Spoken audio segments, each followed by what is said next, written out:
اس آیت میں اللہ پاک نے متقی جو اللہ کے نیک بندے ہیں ان کی دو بنیادی صفات بیان فرمائی ہیں۔ پہلی بنیادی صفت بیان فرمائی وہ اپنے رب سے ڈرتے ہیں بن دیکھے، ان کے دلوں میں خوف خدا موجود ہے۔ اور دوسری بنیادی صفت بیان فرمائی وَهُم مِّنَ السَّاعَةِ مُشْفِقُونَ، اور وہ قیامت کے قائم ہونے سے اور اللہ پاک کے سامنے حاضر ہونے سے بھی ڈرتے ہیں۔ خوف خدا اور فکر آخرت پورے قرآن میں متقین کی بہت ساری مختلف انداز سے صفات بیان فرمائی گئی ہیں، لیکن ان تمام میں یہ دو صفتیں جو ہے نا بنیادی، جس کو یہ دو صفتیں نصیب ہو جاتی ہیں اس کے لیے پورے دین پہ چلنا آسان ہو جاتا ہے، فرائض اور واجبات کا اہتمام آسان ہو جاتا ہے، اور گناہوں سے بچنا اس کے لیے آسان ہو جاتا ہے۔ اس کی خلوت اور جلوت یعنی اس کی تنہائی اور لوگوں کے سامنے کی جو حالت ہے وہ بالکل ایک جیسی ہوتی ہے۔ وہ جیسے لوگوں کے سامنے گناہ کرتے ہوئے ڈرتا ہے، اسی طرح تنہائی میں بھی اللہ پاک کے خوف سے وہ گناہ سے بچتا ہے۔ اس کے لیے یہ بات شروع ہوئی کہ لفظ تو ہم بولتے ہیں کہ ہمارا اللہ کی ذات و صفات پر ایمان ہے، لیکن یہ جو کیفیت ہے نا، یہ کیفیت نہیں بنتی کہ ہمیں ہر وقت یہ اس کا استحضار ہو اور یہ تصور ہمارے دل اور دماغ پر چھایا ہوا ہو کہ اللہ پاک کی ذات موجود ہے اور وہ ہمیں دیکھ رہی ہے، ہماری باتیں سن رہی ہے، ہمارے دل کی حالات سے بھی وہ واقف ہے، ظاہری اور باطنی ہر طرح کے حالات سے کو وہ جانتا ہے۔ یہ کیفیت دل اور دماغ پر جو چھائی جاتی ہے نا، اس کو کہتے ہیں احسان والا مقام۔ بزرگوں کی ساری محنت کا خلاصہ یہ ہے کہ ہمارے پاس جو بیٹھنے والے ہیں ان کے اندر یہ احسان والا مقام پیدا ہو جائے۔ اور یہ احسان والا مقام اصل تو پیدا ہوتا ہے اللہ والوں کی صحبت سے، لیکن ہر بندے کے لیے اس کا حصول بظاہر بڑا مشکل ہوتا ہے، اس کے لیے بڑی محنت کی ضرورت کرنی پڑتی ہے اور گھر بار کو چھوڑنا پڑتا ہے۔ تو اس کے لیے میں نے عرض کیا تھا کہ جب تک اس کی نوبت نہ آئے تو کم از کم 3 کاموں کا بندہ کیا کرے، اہتمام کرے۔ ان میں سے پہلا کام بیان ہو چکا ہے کہ اپنی یہ جو نماز ہے نا، کم از کم اس کو بنانے کی کیا کرے، کوشش کرے کہ ہمیں یہ احسان والا مقام کم از کم نماز میں تو حاصل ہو جائے نا۔ ہم نمازیں تو ایسی پڑھنے بن جائیں کہ یہ اس طرح کا کیفیت ہو کہ اللہ ہمیں دیکھ رہا ہے، ہم اللہ کو دیکھ رہے ہیں۔ اس کے لیے جو بات عرض کرنی تھی وہ میں کر چکا ہوں۔ کل جو بات شروع کی تھی وہ یہ تھا دوسرا کام یہ کرے مراقبہ، سوچنے کی عادت ڈالے، غور و فکر کرنے کی عادت ڈالے۔ یہ جو غفلت والی زندگی بس ایک گزر رہی ہے سو گزر رہی ہے، ایسی نہیں۔ اس کے لیے کچھ وقت نکال کر کے آدمی سوچ و بچار کرے۔ جب بندہ سوچتا ہے نا، ایک چیز کو بار بار سوچتا ہے تو وہ اس کے دل اور دماغ پر چھا جاتی ہے۔ اس کے لیے میں نے عرض کیا تھا اور کوئی وقت نہ ہو تو کم از کم سونے سے پہلے کے جو 5-10 منٹ جب تک نیند نہیں آتی، بجائے دنیا کی چیزیں سوچنے کے یہ چیزیں سوچ لے بھائی۔ ان میں سب سے جو پہلی چیز سوچنے کی، 5 چیزیں سوچنے کی، ان میں سب سے پہلی چیز سوچنے کی تو اللہ پاک کی ذات کا وجود ہے کہ اللہ کی ذات ہر جگہ ہر وقت موجود ہے اور مجھے وہ دیکھ بھی رہی ہے، میری باتیں سن بھی رہی ہے، میرے حالات سے وہ کیا ہے واقف نہیں ہے۔ اور یہ بڑا مبارک عمل ہے۔ یہ جو عمل میں نے بتلایا ہے نا، اس کو معمولی مت سمجھیں۔ اللہ پاک کے بارے میں جو بندہ سوچتا ہے نا، اللہ کی ذات و صفات کے بارے میں، یہ معمولی عمل نہیں ہے۔ حدیث شریف میں وہ 7 آدمی جن کو قیامت والے دن اللہ پاک اپنے عرش کا سایہ نصیب فرمائیں گے، ان 7 آدمیوں میں ایک آدمی آپ صلی اللہ علیہ وسلم نے بیان فرمایا وہ آدمی بھی ہوگا وَذَكَرَ اللَّهَ خَالِيًا فَفَاضَتْ عَيْنَاهُ وَرَجُلٌ ذَكَرَ اللَّهَ خَالِيًا۔ وہ آدمی جس نے اللہ پاک کو تنہائی میں یاد کیا، تنہائی میں بیٹھے بیٹھے اللہ کو یاد کیا کہ میرا پیدا کرنے والا ہے اور اس کے میرے اوپر کتنے احسانات ہیں، اس نے مجھے کیا کیا چیزیں عطا فرمائی ہیں، کیا کیا نعمتیں عطا فرمائی، بیوی بچے ہیں، مکان ہے، گاڑی ہے، عہدہ ہے، منصب ہے، دنیا کا مال و دولت ہے، رشتہ دار ہیں، برادری ہے، خاندان والے ہیں، دوست اور احباب ہیں، اور کیا کیا عزت، میں کیا تھا، ایک ناپاک قطرہ تھا اور اللہ پاک نے مجھے کہاں سے کہاں پہنچا دیا ہے۔ یہ بندہ سوچے، جب یہ سوچتا ہے، اور پھر میرے کرتوت کیا ہے، جب یہ سوچا ففاضت عیناہ، تو اس سوچ میں اس کی آنکھوں سے آنسو بہہ پڑے۔ یہ جو بندہ ہوگا نا، یہ اس کا مبارک عمل۔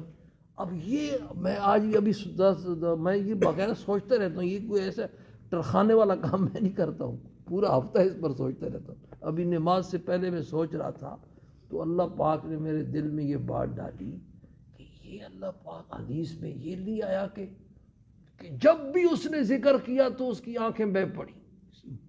اگر زندگی میں ایک مرتبہ بھی یہ بات نصیب ہو گئی ہے تو پھر بھی انشاءاللہ یہ اس کا کیا ہے، مصداق ہے۔ عربی گرامر کے اعتبار سے ان الفاظ کا جو مضمون ہے وہ یہی بنتا ہے۔ اگر جب بھی ہوتا تو اس کے لیے اور الفاظ ہوتے۔ سوچا اللہ کو اور اس کی آنکھوں سے آنسو بہہ پڑے۔ یہ اتنا مبارک عمل ہے کہ قیامت والے دن اللہ پاک اس بندے کو اپنے عرش کا سایہ نصیب فرمائے۔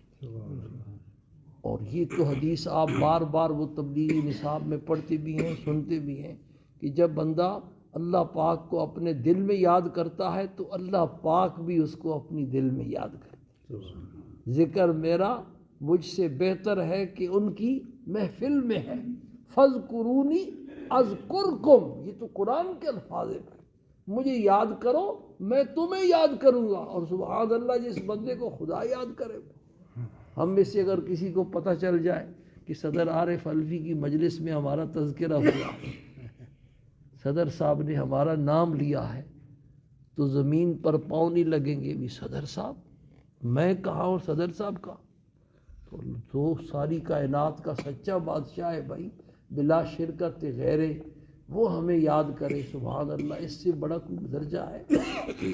اور اگر بندہ جو ہے نا کسی جماعت میں بیٹھ کے اللہ کا تذکرہ کرے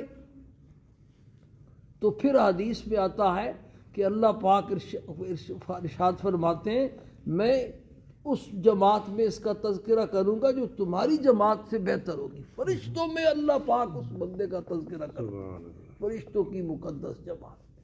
تو بھائی ان 5 چیزوں میں جو سب سے پہلی چیز ہے وہ تو اللہ کی ذات اور صفات کے بارے میں کیا کرنا ہے، سوچنا ہے اور غور و فکر کرنا ہے۔ اتنا سوچنا ہے، سوچتے سوچتے اسی میں بھی نیند آ جائے۔ یہ پھر ایک وقت ایسا آئے گا کہ یہ کیفیت خود بخود بنتی چلی جائے۔ دوسری جو چیز سوچنے کی ہے نا، اس پر تو کل بات ہو چکی ہے، آج تھوڑی سی اس کی بات رہتی تھی۔ دوسری چیز جو سوچنے کی ہے وہ کرامن کاتبین، فرشتوں کے بارے میں سوچنا۔ بھئی اللہ پاک نے ہمیں پیدا کیا ہے اور پیدا کر کے اللہ پاک نے ہمیں ایسے آزاد نہیں چھوڑا۔ افحسبتم انما خلقناکم عبثا، کیا تم یہ سمجھتے ہو کہ ہم نے تمہیں بیکار بنایا ہے؟ وانکم الینا لا ترجعون، اور تم ہمارے پاس لوٹ کر کے نہیں آؤ گے۔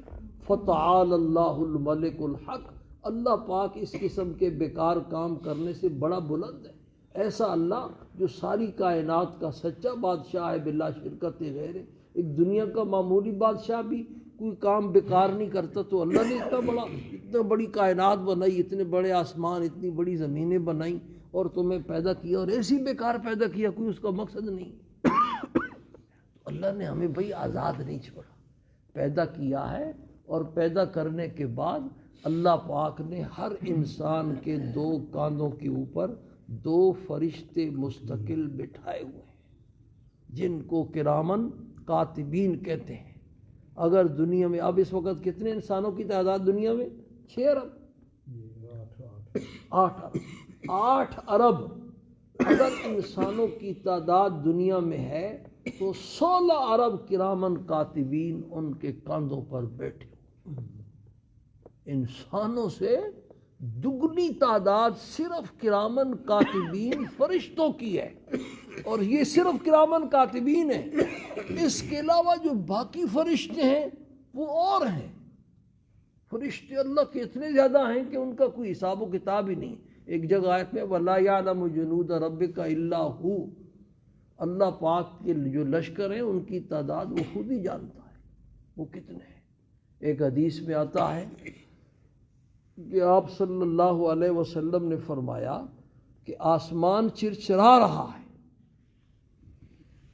اور اس کو حق ہے کہ یہ چرچرائے، اس لیے کہ آسمان پر ایک بالشت جگہ بھی اتنی خالی نہیں ہے کہ جہاں کوئی فرشتہ کھڑے ہو کر اللہ کی عبادت نہ کرنا۔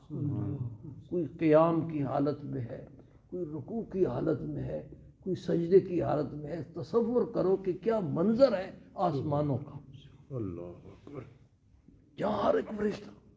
ایک حدیث میں آپ بیت المعمور تشریف لے کے واپس آ کے اس کے حالات بیان کیے تو فرمایا بیت المعمور سے اگر کوئی پتھر پھینکا جائے نا تو سیدھا بیت اللہ کی چھت پہ آ کے گرے گا، بالکل اس کی سیدھ میں۔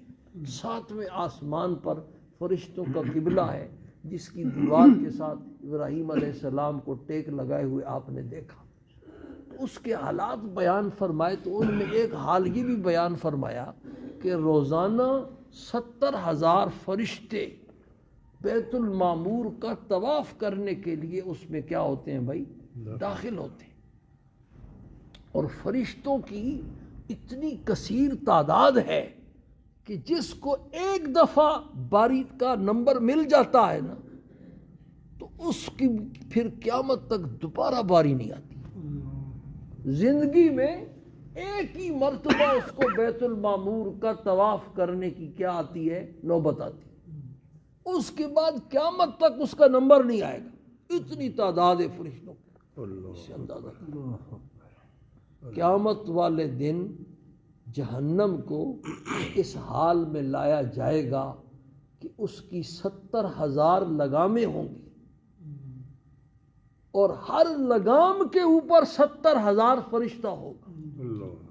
اس طرح انہوں نے جہنم کو قابو کیا ہوگا۔ تو بھائی یہ ساری باتیں سوچنے کی ہے نا۔ تو یہ جو کرامن کاتبین فرشتے اللہ پاک نے ہمارے کاندھوں کے اوپر بٹھائے ہوئے ہیں، ان میں دائیں جانب جو فرشتہ بیٹھا ہوا ہے وہ امیر صاحب ہے اور وہ نیکیاں لکھتا ہے انسان، اور جو بائیں کاندھے پر بیٹھا ہوا فرشتہ ہے وہ انسان کی بدیاں لکھتا ہے، لیکن وہ مامور ہے۔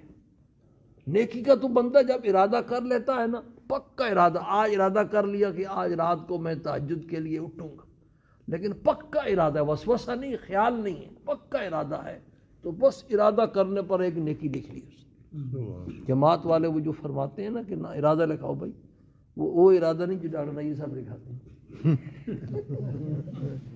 پکا ارادہ جس کے اوپر عمل کرنے کی کبھی نوبت ہی نہ ہے، ایسا ارادہ نہیں بھائی، ایسا ارادہ کہ جس پر عمل کرنے کی کبھی کبھی نوبت بھی آئے نا، تو جب پکا ارادہ بندہ کر لیتا کسی نیکی کا تو فرشتہ اسی وقت لکھ لیتا ہے۔ اور اللہ کی کیسی کریمی شان ہے کہ گناہ کا جب ارادہ کرتا ہے تو وہ نہیں لکھا جاتا، یہاں تک کہ جب گناہ کر لیتا ہے پھر بھی وہ مامور ہے، وہ امیر صاحب سے پوچھتا ہے کہ میں لکھوں کہ نہ لکھوں، وہ کہتا ہے کہ ابھی مت لکھو یار، اللہ تو کیا پتہ یہ توبہ کر لے، پھر مٹانا پڑے گا تجھے توبہ سے، تو اس سے بہتر ہے کہ لکھو ہی مت۔ لیکن جب بندہ توبہ نہیں کرتا، مایوسی ہو جاتی ہے، تو پھر وہ اس کو کیا کرتا ہے، لکھ لیتا ہے، اور اس کے بعد بھی اگر سچی توبہ کر لے، توبۃ نصوحہ جس کو کہتے ہیں، تو پھر مٹا دیتا ہے۔ تو یہ ایک اعمال نامہ بندے کا ڈیٹا کیا ہو رہا ہے، تیار ہو رہا ہے، اور اس نے قیامت والے دن آنا ہے۔ ووضع الکتاب، قیامت والے دن اعمال نامہ سامنے لایا جائے گا۔ فَتَرَى الْمُجْرِمِينَ مُشْفِقِينَ مِمَّا فِيهِ، تو جو مجرم لوگ ہوں گے اس کے اندر جو کچھ لکھا ہوگا اس سے ڈر رہے ہوں گے، کہیں گے یا ویلتنا ما لہذا الکتاب، یہ کیسی کتاب ہے، لا یغادر صغیرۃ ولا کبیرۃ الا احصاها، اس نے تو کوئی چھوٹا کوئی بڑا کوئی گناہ چھوڑا ہی نہیں ہے، سب کچھ اس نے شمار کیا ہوا ہے۔ اس میں تو ایسے گناہ بھی ہیں جن کا کسی کو پتہ نہیں. تو یہ دوسری جو چیز سوچنے کی ہے نا بھائی، یہ کرامن کاتبین کہ میں آزاد نہیں ہوں بھائی. صبح و شام 24 گھنٹے وہ فرشتے میرے سر پر سوار ہیں، میرے کاندھوں کے اوپر کیا ہے بیٹھے ہوئے ہیں. یہ باتیں سوچنے کی ہیں. جب بندہ سوچتا ہے اور بار بار سوچتا ہے تو پھر یہ کیفیت خود بخود اللہ پاک نصیب فرما دیتے ہیں. باقی 3 چیزیں رہ گئی ہیں وہ انشاءاللہ اللہ پاک نے خیر کی آئندہ اللہ پاک ہم سب کو ان ساری باتوں کا یقین نصیب فرمائے.